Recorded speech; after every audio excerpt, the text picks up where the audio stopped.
What's up, YouTube? This is Buckshot33, aka Boston Chris, and I am back with my comic book haul for the week. Got some books on Comic Book Wednesday. I didn't have the chance to make a video to put them up, but I'm gonna go ahead and do that now. And I also did a little bit of combined shopping today. Picked up a couple more books, and that's pretty much in anticipation of the long weekend. For me, this weekend is going to be a big family weekend, so wanted to go ahead and get my comic shopping done as quickly as I could, and also just to make sure that there was one title that I wasn't able to get on Wednesday that I had to go back and check to make sure I can get it today, because it usually has a low print run. So happy to say I was able to pick it up. So I'm going to show you what I got with today's haul, today's purchase, and yesterday. I'm sorry, not yesterday, but Wednesday. So we're going to start it off with Marvel, because I love Marvel, and we have Amazing Spider-Man number 17, the first appearance of the new Electro, which is actually a female. I love these Alex Ross covers. I'm a huge fan of Alex Ross. I love the stuff that he does. He has that painted style, and everything he does just looks so much more epic every time he does it. And honestly, the comic itself is really good. Like, if you've been keeping up with Amazing Spider-Man, I kind of took a break after the first couple issues, and then I've hopped back on after issue 15. I think 14, 15 is when I jumped back on, and I really like what they're doing. Like, the stories are really cool, and just having a lot of fun reading them. So definitely a fun book to pick up. And if you like Alex Ross art, just pick up that cover. It's just not even a variant, it's just a standard cover that comes along with it. So, they definitely had me hooked. As long as he's doing the covers, I will absolutely be doing it. And then if the story stays strong, I'll be sticking with this book for a little bit. Next up, we have Justice League number 9, and this is a variant cover. This is the Jim Lee variant. And, Jim Lee is one of my favorite artists that's out there. And, with that, I had to pick it up. So, definitely a fan of the cover. The book itself, the interior art, not terrible, but I mean, it's kind of hard to outshine Jim Lee. Like, you have him on the outside, and then you open the book, it's a little different. But not too bad. Still happy with that. Next, we're on to a DC Rebirth title, which I think is one of the strongest titles that is out there right now as far as comics is concerned, and that is The Flash number 5. And this is just a really, really cool series that's been going on. They've been doing a really good job with their new villain, Godspeed. He's just cool. He's a really, really cool guy. Very happy with what they're doing with this book. I would highly recommend this. I absolutely think that this is one of the books that if you haven't started collecting, I mean, it's only 5 issues in. I know the first issue is up to a second print, but if you can find a first print, or if you're just interested in the story, pick it up, because it is really, really good. It's one of those things where it actually surprised me. I like the Flash as a character, but I never really collected his books. That's a character I'm actually, gonna go back and get some issues from. But for the most part, really looking at it, I jumped on now just to see the series, see where they went with it, see what they're doing, and I haven't been let down yet. So I'm gonna keep reading that until we get to a point where I feel the story's kind of falling off. But for now, it's high octane, just like the Flash is. Really, really good stuff. Next up, we have Jupiter's Legacy number 2, and this is a pretty cool series. I've mentioned it before. Kind of like a foul-mouthed version, or a more adult version of the Justice League. They swear, a little bit more violent than the Justice League is.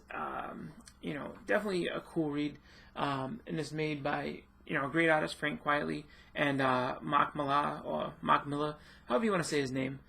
Same guy who brought you Wanted and Kick-Ass, and also he does a bunch of other books that are considered the Millerverse, or the Millerverse, however you want to say it. Really, really good, great writer. Does a lot of really gritty stuff. If you like kind of grown-up type stories, or if you want to see just a different take on what the Justice League could be if they were a little bit more adult-oriented, pick that book up. Great, great book. Moving on, picked up another indie, and this is one that I actually really like as well. and I saw the cover and I had to have it, and it is Teenage Mutant Ninja Turtles Universe #1. This book has a bunch of different covers.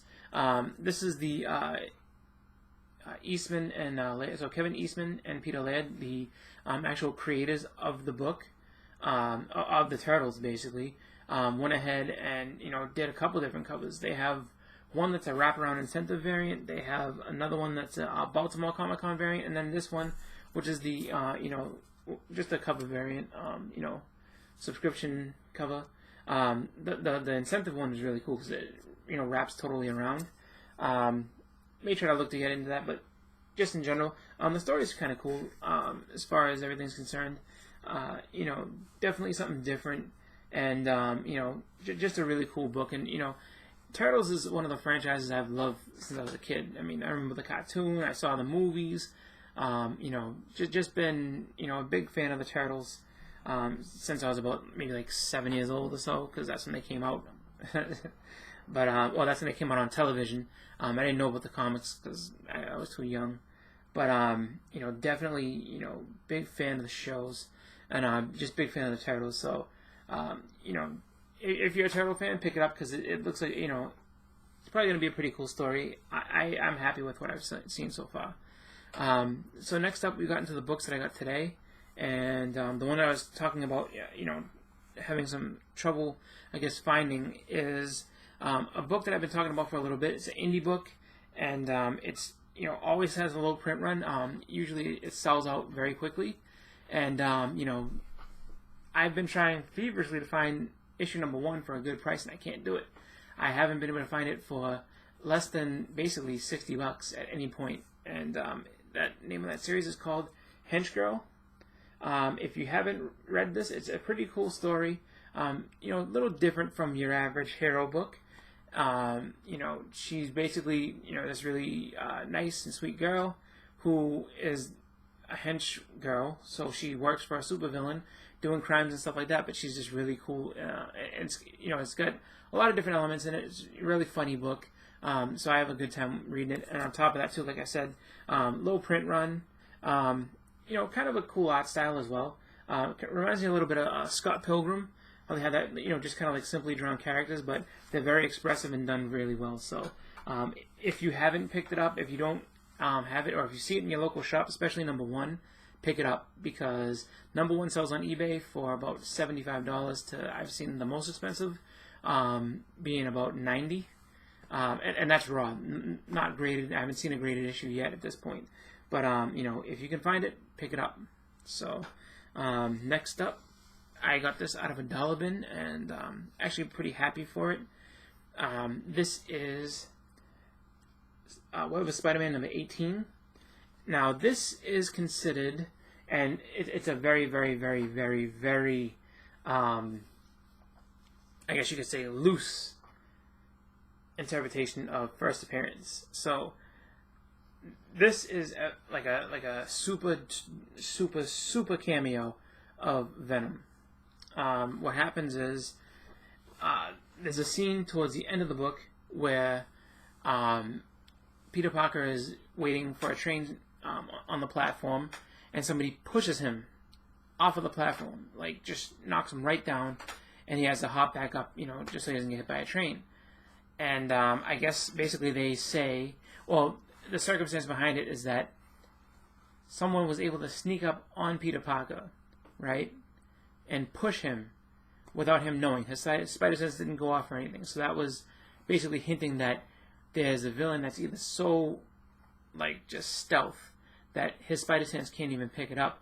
Now, the reason why he wasn't able to pick up, the danger behind him is because of the alien symbiote suit that was on him that he got rid of. Oddly enough, he gets rid of it in Web of Spider-Man #1. So if you haven't picked up that book, pick it up as well. If you're, just into the whole series with the suit and, just the big keys having to do with it, because that kind of ushers in the way for Venom to be created. But this one actually, so you see a hand pushing him, and that's supposed to be either Eddie Brock / Venom pushing him down. And like I said, the reason he's able to get so close is because the suit bonded with him, and so it basically can cancel out his spider sense. So I was happy to pick this one up, especially for $1. Like, I mean, no brainer. Saw it in there, have to get it. And I mean, overall, when I look at the condition, cover is a little bit faded. It's not too bad as far as everything's concerned. Couple spine ticks. You know, definitely could use a pressing. Nothing crazy. No really no color breaking creases. Just, you know, pressing would probably do this book nice. You know, I would say after pressing is probably with the fading and everything, probably like a 7.0. So for $1, I'm not gonna get upset about that. Next up, I picked up a couple of other back issue bin books for pretty good prices actually too. So I was able to pick up X Factor #1 for $4, and then also X Factor #2 for $4. So at this point in time, for $3. So at this point in time, I own for X Factor issues #1 through 6. So that's pretty good. I have a couple more that I need to get, a couple more keys in order to, you know, complete, you know, that whole ride, you know, that I want to get. Like, I definitely want to be able to get, you know, the appearances with Apocalypse, the Horseman, Archangel, all that. So it's basically like the first, I would say, not every one of, but a good amount of the first 25 or 26 issues that I need to pick up, just so I can go ahead and have that. So I'm definitely going to go ahead and look into getting those. Build it up over time. I'm not going to sit there and just jump right in and get them all, but happy to be able to say I own 1 through 6. So that's really cool. So with that, that's my haul for this week. Not a ton of books. Kind of a small week, but I mean, next week is going to end up jumping up, or I should say this upcoming week is going to end up, you know, probably have some more books coming through and everything like that. It is the beginning of the month, so everything's going to re-up again, and you know, I don't know exactly the date when you know, the next Civil War book's coming up, but that's going to be another pickup on my list, and just a few other things going forward. So really happy with that, and definitely happy to be you know, have this haul. So I want to say to everybody, you know, have a great Labor Day weekend. Everybody have a, you know, great time. Have a safe weekend. You know, eat lots of barbecue or whatever you do. You know, enjoy yourselves, and just be responsible. And if you're able to, you know, do any cool, you know, get to any shows this weekend, or, you know, just, you know, take in any sales, get some extra stuff, you know, go ahead and do it. I'll be looking forward to everybody's videos to see what they have going on. But with that, I'm gonna get going. So thank you all for watching. As always, this is Buckshot33, aka Boston Chris. I'm out. Happy collecting. Have a great weekend. Good night, everybody.